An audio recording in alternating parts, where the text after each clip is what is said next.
I have to ask myself, do I do the work myself or do I delegate it to my team?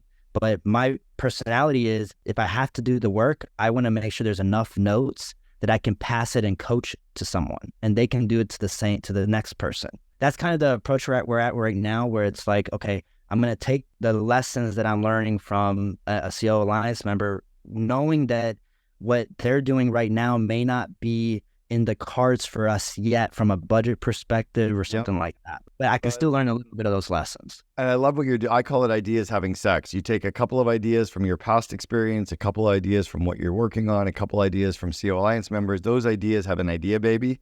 And those idea babies are what really going to help you scale. All right, our guest today is Ron Martinez. He is the COO and co-founder from a company called Chatavise. They are a text messaging and SMS platform that helps companies with their relationship management, reputation management. They really help with companies with their full end-to-end side of the customer journey. They're also a supplier for the COO Alliance. Ron is a member of the COO Alliance. So we get into talking about how to leverage texting in your business, where companies use texting and SMS services wrong, where companies can really leverage this, and why it can be more beneficial than email management or email marketing and lots of the other marketing that we do with our clients or that we don't do with our clients. He also really identifies some key areas that companies, almost all companies, in fact, are missing massive opportunities to have better relationships with their customers, with their suppliers, and even with their employees. And he's going to talk about the journey of building out a company, because he was a co-founder and also the COO. He's going to talk about building a company and listening to customers and having to adapt and build the product, listening to customers, but also knowing where to cut those customers off and not just build for the sake of building. You'll love this episode. We'll see you on the inside. This one you may also want to watch on our Second in Command podcast YouTube channel.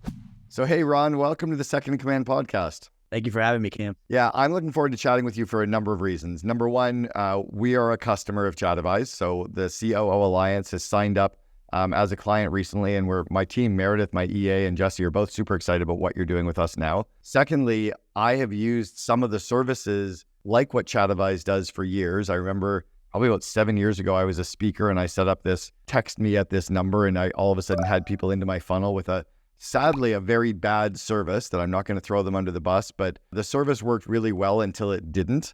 And I'm excited to get that started with you again, because it really was really big at me getting people into my funnel and being able to market to them. But then thirdly, I'm also just kind of interested in the fact that you're also a COO Alliance member. So I want to understand your perspective as to why you became a member of the COO Alliance before I even became a client of yours. So I want to kind of weave around that. But why don't you start off with explaining what Chatavise is, where the company kind of came from, and who your ideal client is. So that'll give us some perspective when we get into the rest of the story. Yeah, absolutely. And thank you so much, for letting us in. We were actually an exception to becoming a member in the COO Alliance, because we didn't quite have that revenue amount.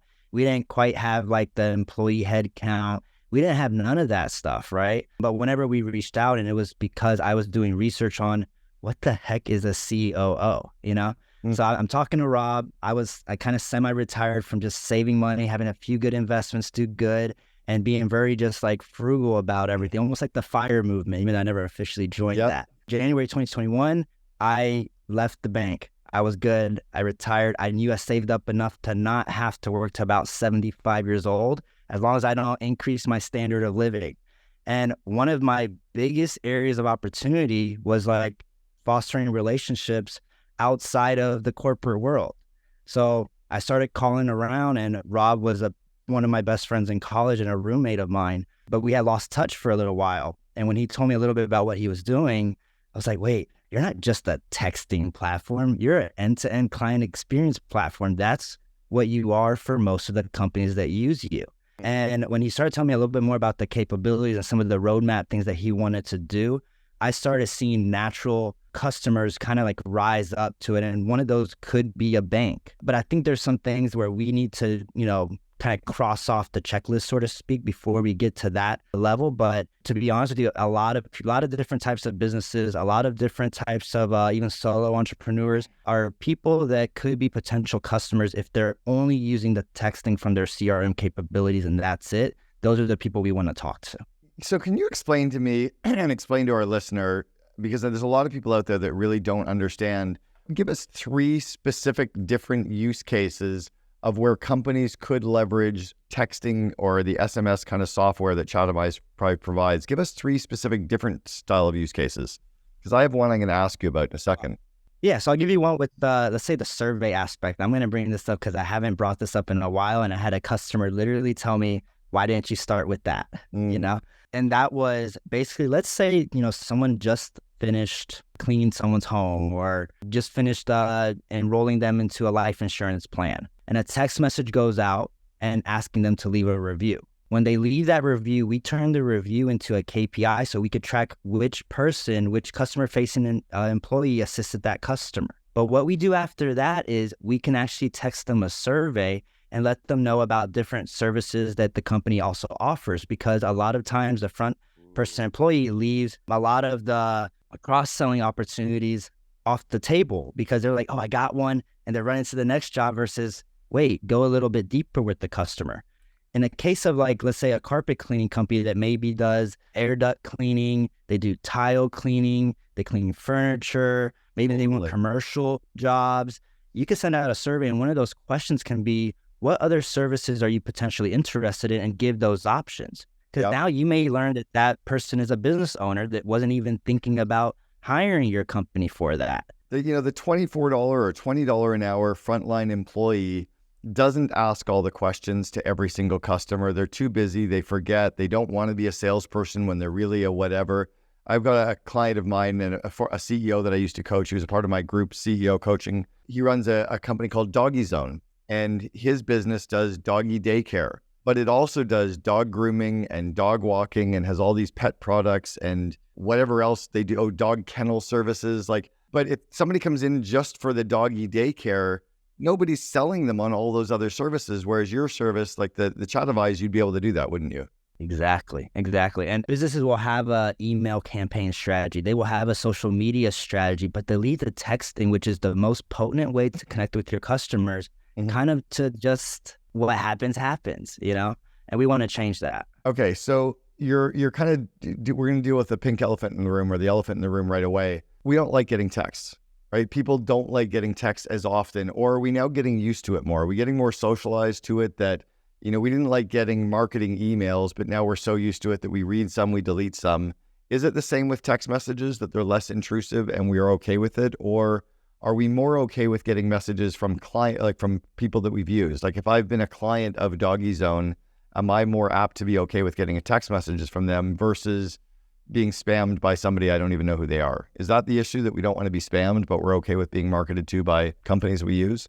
Yeah, I'll give it for an answer for the operationally minded person. We haven't had a customer go past 4% opt-out rate. Basically, that's really low, right? Like how many people are not, are so unsubscribing from an email list? I don't have that number exactly, but texting for under 4% seems pretty awesome to me. Yeah. I would also say, we're going to start seeing how some patterns might differ from company to company. So I could be a little biased in my data set per se, right? I would say the younger the client, the more likely they are to want to text. True. You'll see stats out there that will say more and more people want to text with your customer over phone calls, right? Over another median, right? Interesting. Like Gen Z doesn't even check email. So you're right. So Gen Z, Gen Y are probably more apt to be receptive. Gen X maybe a little bit even less so, but still their baby boomers probably don't want you to text them at all. They don't even know where their cell phone is. Is that fairly accurate? Yes and no, because then at the other end of the spectrum, everyone knows how to text. Your grandma knows how to text. Your grandpa knows how to text. So it is kind of out there. What I would say, it's like, we're not a marketing company. So it's funny because a lot of times when we do have to talk to a marketing department, they are our biggest critic in the beginning. They're like, I don't know if this, and we're like, just come in with the open mind.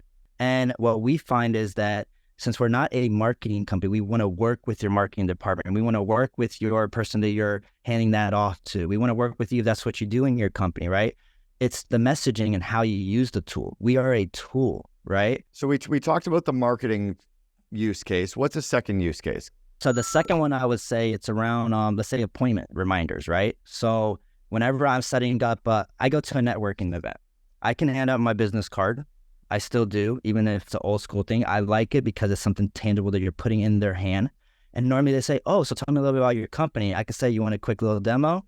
I want you to text the word chat to 470-375-9088. And you'll get a little text funnel with one of those things being a Calendly invite. We call it intentional networking in our company, right? Because how many times do you go to networking events, you say hi, bye, and nothing ever happens after that? Maybe you follow one or two people. I tend to have a way higher hit rate in having appointments after I leave an event. And it's not because I'm following up with them with phone calls and texting them individually. It's because it's systematically happening. Makes sense. Right? Do you have the text short code set up like it's to a 5-digit number, text a word, COO to a 5-digit number? Do you have that service as well? So we can do the short code. Short code tends to be more expensive unless you're going to lease the number. That's when you'll get in the $99 per month range. But now you're sharing that number with the group of people. So you always need to be thoughtful with how you're going to, do your keywords and stuff like that.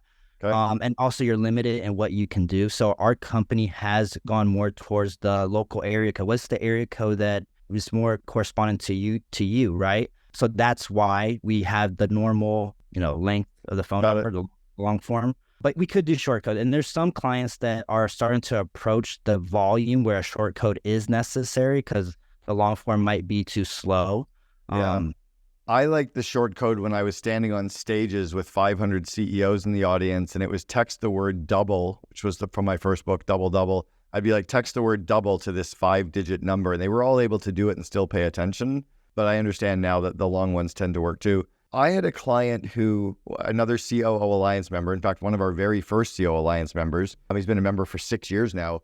Their company texts every single customer as they walk out the door of it's called the Redirect Health. So they do healthcare. They have medical offices, doctor's offices. And every time a patient walks out of their door, there's an automatic text message that says, hope you loved, your experience. Could you leave us a Google review? And they have thousands of Google reviews now. Is that a use case that you're pushing with your clients at all? Like Google reviews, Yelp reviews, Trustpilot reviews, et cetera? Absolutely. We call it reputation management. Whenever someone's finishing a service, we will send out a text message to leave them a review.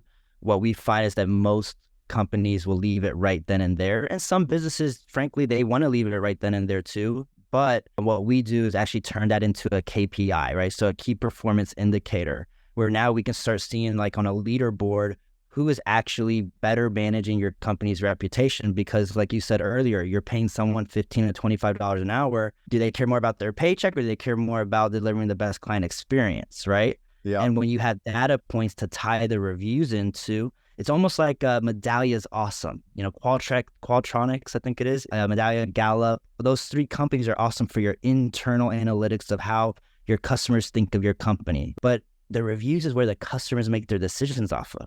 Right. They don't really care if your NPS score is 92% or 95% year to date. They care what are other customers like them saying on a Google Maps or on a Trustpilot. And right? recent customers as well. Like who has used you in the last 2 months and what have they said? That's what I'm going to believe more than any of the marketing material. So then relationship management is a key service for you as well. Correct. And then we gamify the leaderboard as well, where let's say you have 5 stars, you can make that 500 points. You have 3 stars, that can be 0 points, 1 star, negative 500 points. And then, you can have weekly competition, monthly, annual. Like we've seen companies that use our service reward their employees in different ways now that they have that data.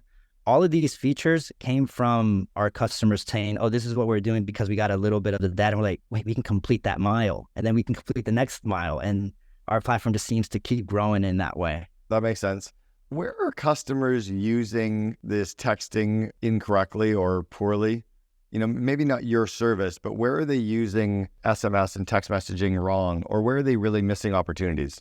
Yeah, so one, I would say, we'll see it in our platform, to be honest with you, where they aren't texting the way they normally would, right? They are actually sounding robotic when they're making their templates, when they're responding. They're being too business when their brand wasn't like that. They're not matching all the efforts that their marketing department is doing on the social media end of things or on the email campaign. So I would say that's a big area of opportunity that we'll see where, again, we're not marketing experts, but we'll ask the question. I like to take a consultative approach to everything that I do. So I'll ask a question. Does that template sound like your email does? Does that match the way your social media campaign does? If it doesn't, let's refine that template and make it sound a little bit more in alignment with your company. So I say that's a huge area of opportunity for that. That makes a lot of sense. Years ago, this was back in the day when it was legal to drop a voicemail message in the back door of people's voicemail systems. So you'd show up in the morning and be like, oh, there's 3 voicemail. Like, I didn't even hear my phone ring. And we could drop voicemails in. So the voicemail that we dropped in at 1-800-GOT-JUNK was Brian. And it was like, oh, hey, hi, it's Brian. We're in the neighborhood. And he kind of stumbled through the message. Like, we're in the neighborhood. If you want us, just give us a call. Yeah, it's 1-800-GOT-JUNK. So that's 486-5865. Okay, bye-bye. And he like oddly shucks it. Fucking everybody responded to that. Like, that's amazing. Yeah, we used it was like, oh my gosh. It was, and then we found out we couldn't do it anymore. We're like, oh my God, we lost the silver bullet. But it was because he left a normal voicemail the way you would normally leave a voicemail with a friend. Like, you don't show up and call your friend with a very scripted message. Like, hey, Bob, it's Cameron calling from 1-800. Like, oh, I'd hang up on you, right? So that makes a lot of sense. So our text messaging has to be like, do you use short forms as well? Like, do you use like emojis and drop in a couple of short letters instead of the full words? Correct. Yeah. So you can do the emojis. You can, whatever. If you can think it, how you want to send it, it could be a picture. Like, hey, want to let you know you'd use the letter U instead of YEOU, like that kind of stuff? Yeah, why not, right? If that's the way your client expects you to interact with them, make it more human-like, right? And we will get people to say, like, how can we use AI to do this, right? Most companies that we find that's in our space that is using AI, what they're really doing is connecting maybe with Web Pilot into ChatGPT and getting those generated responses. I do see that we can do that as well with our company. If we have a customer that's like, I want this, we'll prioritize that. But what we find is that most people are not even using the beginnings of texting yet to get the most out of it. So that's what I would say with that. Let's talk about the business itself. Where have you focused in the last 3 years on growing the business? What's working? What's not working? Where have your struggles and pain points been on growing a business like Chatavise that others can learn from? I would say, we were really good about looking at one customer and going really deep, to the point where I realized, hey, Rob, you know what? We're about to make this official. Because I actually worked for the company for 2 years. We didn't even talk compensation. We didn't even talk anything like that. I was just almost like consulting in the background, talking to a friend, right? And in May of this year is when we said, you know what? Now it's time to get, for real. We did a couple changes in the personnel. And I was like, now I know that you're serious, that you're no longer taking this like a quote unquote hobby, right? Sure. And we got something good here. We have a good base to build from here. We have a lot of points, a lot of big customers trusting us to do it. I was like, it's time to give them what they really deserve. So some of the things that I've been focusing on now is like the onboarding process. So now that we're having different companies and other industries come in, how can we make that onboarding process really good? Because what we found out that helped us be a key competitive advantage to other competitors is how much of the platform our customers use us on average compared to the other competitors that we have, right? Because we find new competitors every day. Every day I hear of a new competitor that is out there. But what's helping us win is truly how much of the platform is our customers using us. It's interesting. I found that like companies that are successful are always looking forward. Companies that are struggling are always looking backwards at their competitors. How do you balance that there's competitors everywhere in your space and they're all doing different things versus staying aligned with your strategy? How do you learn from customers or from competitors but not get preoccupied with them? Can you speak to that a little bit? Well, because I am single, I'm able to work all hours of the day. So sometimes I'll go on a rabbit hole and I will literally, work all night on I found a competitor and I start deep diving into them, how many employees they have, what's their take, what's their marketing angle, I just start dissecting, the crap out of the business, right? Sure. But in an unhealthy when I say sometimes it's not healthy, to be honest, even though I'm a COO, I do come with that entrepreneur mindset to things as well. So I'm hyper competitive as well. That I will say in a healthy way. That's evolved as I gotten older. But, at a certain time, I'll say, you know what? That's great. Good for them. I want them to succeed. I think there could be a lot of winners in this space. But now let's go back to what actually matters. And what matters is what I said earlier. How much of our platform are our customers using? Because the more of it they're using, the more value they see in it. So we may not have been spending that much money on marketing yet. We're starting to uptick that a little bit more. But where I've really been focusing on is as we take on new industries, new use cases, is the experience the same? Because we're super comfortable with reviews. We're super comfortable with surveys. We're super comfortable with the service-based business. What does it look like for a non-for-profit to use us? We have 2 non-for-profits now that are, decision-making phase where if one of them bites, we're going to give them all of our attention to make sure it's perfect, find all the things that a non-for-profit would need, problems that they want to solve. And now we'll be able to quote unquote copy paste across other non-for-profits. There might be some nuanced differences. It sounds like by deeply understanding your customers and the whole end-to-end journey of your customer experience as well, that's really helping you develop, the markets to go after. Is that true? Correct. We'll do fun things as well as like every other Friday, we'll have like a hangout with our employees. We're 7. And in that hangout, we will, like in the beginning part, the business part, we'll say, hey, I want you to create a funnel. How do you do that? And someone will go in there and do it. So regardless of what their job title is, the marketing coordinator has to be able to do some aspects of that platform. If we can't do it, we can't expect our customers to do it. That's like the rule with it. I love that. It's very kind of Apple-esque. I mean, one of the tests that Steve Jobs used to have for the iPad was he handed it to a 2-year-old and he said if a 2-year-old could kind of figure it out, then they'd actually, and it wasn't dumbing it down. It was just simplifying it in a way that, everyone could do it. But I love that just your approach. Because it's one of the things that I love my Teslas. I had 2 Teslas. I had a Model S 8 years ago for 3 years. I had a Model 3 for a few years. Now I'm fully remote and I don't own cars anymore because I'm on the road. But I also had an Audi for 3 years, and my Audi drove me crazy. It was an R8. It was a super high, or an A8.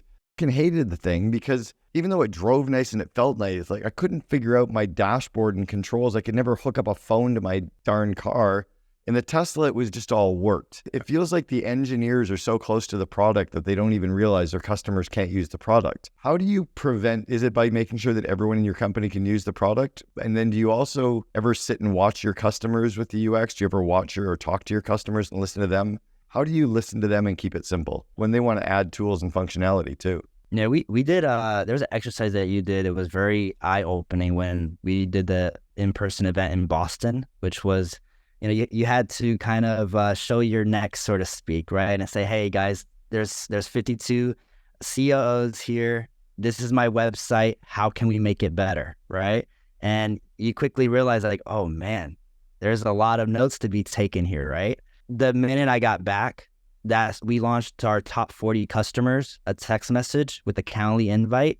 And next thing you know, for the next like 3 or 4 weeks, there was very little room. There was 30-minute increments, boom, boom, boom, boom, with our customers. So while we didn't get them all in the room in one shot to talk about, the top 2 things we wanted to talk about, we did it. And even though it was tiring to do it that way, the amount of learning that we got from that exercise was absolutely huge. Extraordinary. You're speaking about that we did at the COO Alliance event at MIT was I had all of the members go away for 1 hour in small groups and they ripped apart our website and came back with feedback. And we took almost all of that feedback and changed our website. We've got a couple of small little edits still to go, but it was really interesting to be vulnerable and listen to our clients. And I think more companies should do that with their marketing, like have your clients rip apart your marketing, have your clients rip apart your website, have your clients rip apart your product. But how do you control and keep it simple? If we all wanted to add the functionality to the iPhone, we'd have a keyboard on it. But right. Steve Jobs knew that was going the wrong direction. How do you listen but not let the tail wag the dog, I guess is where I'm going.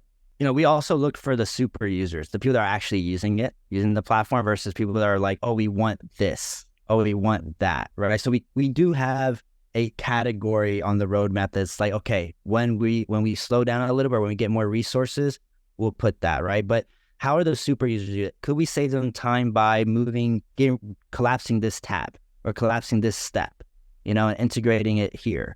So it is a little bit of trial and error. Our website too, it screamed a certain segment of industry, a home service industry. That's all it said. But as our new clients started coming in, the ones that actually was ready to sign on the spot, that wasn't the home service companies.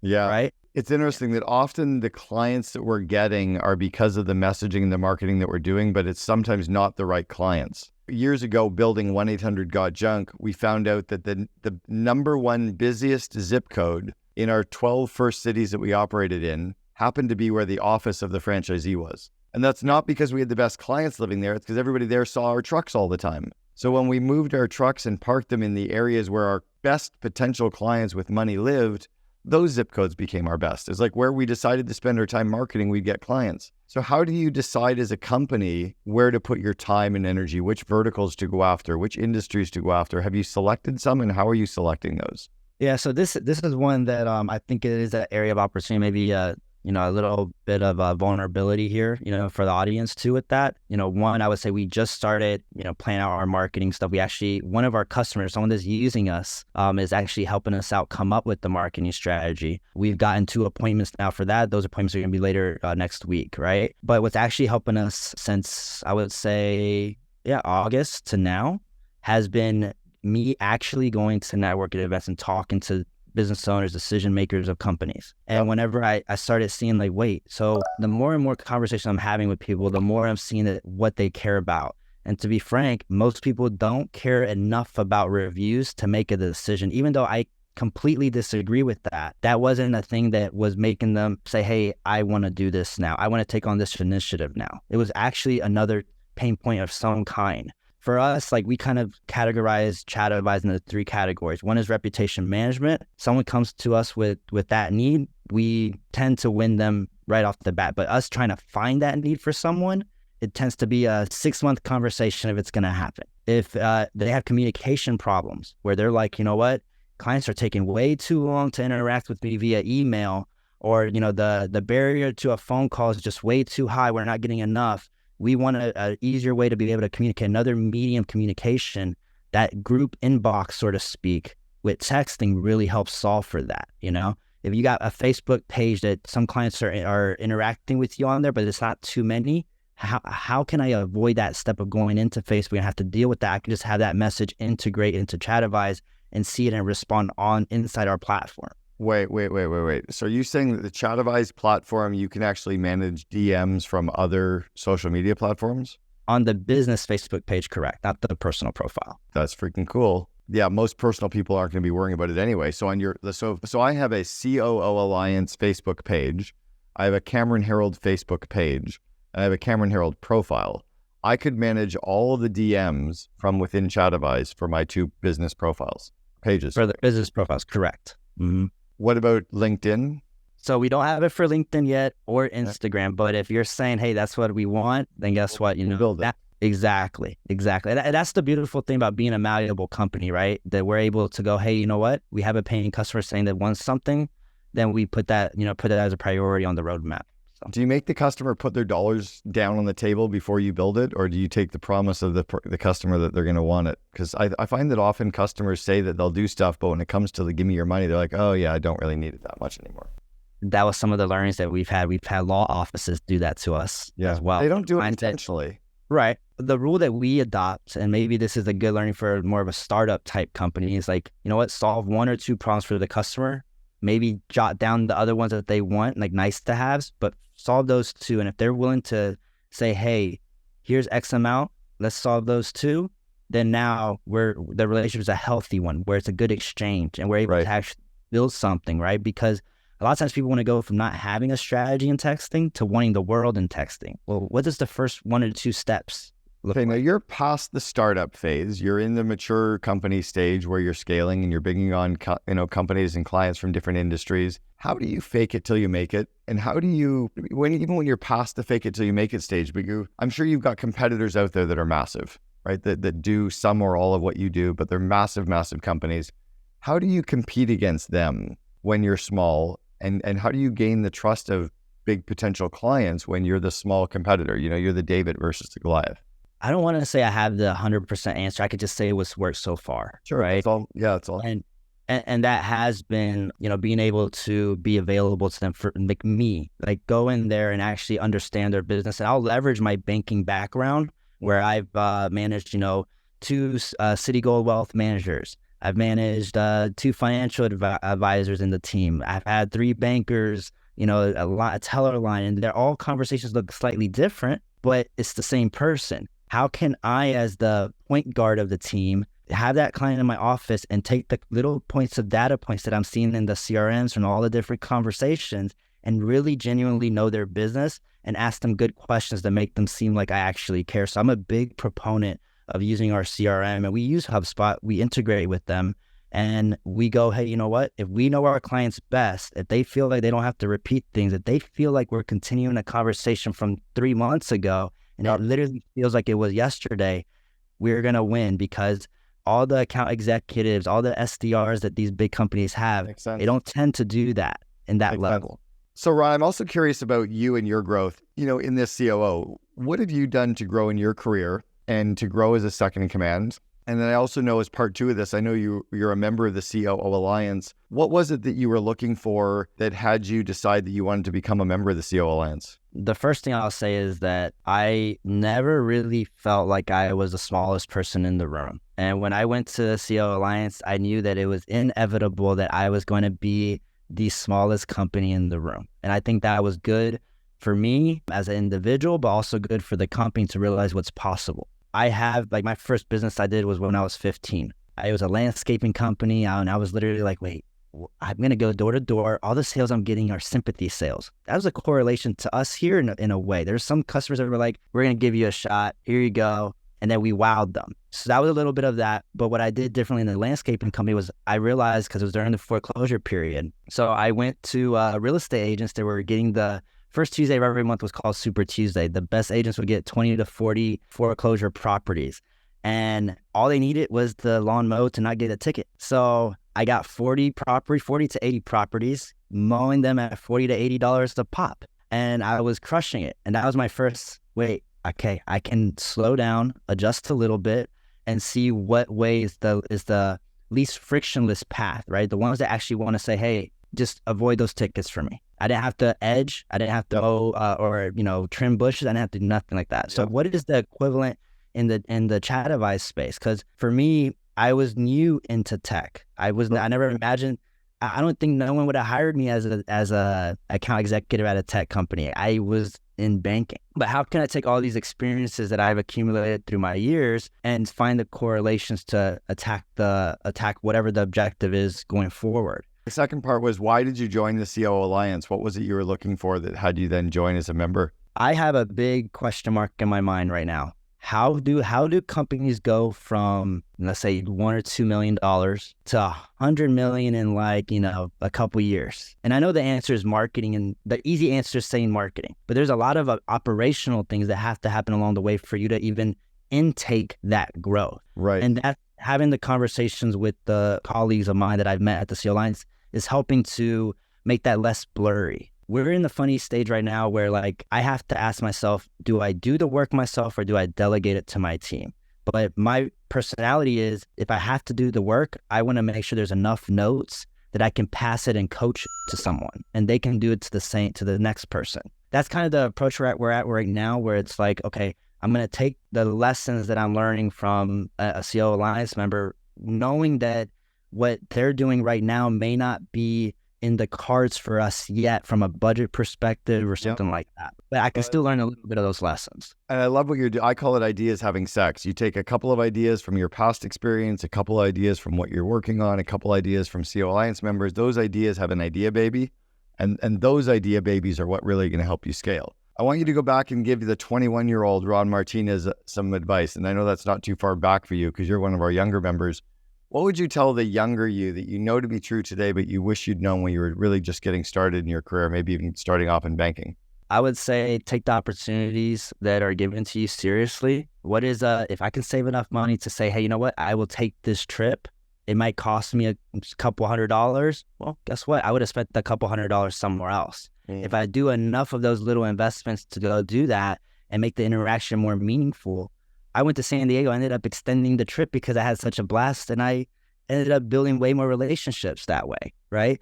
But if I didn't do that trip, I would have spent that money somewhere else. I'd want to take a good accounting of that. And I think if I had done that earlier, I would have been even further along than where I am right now. I love that, and taking them seriously.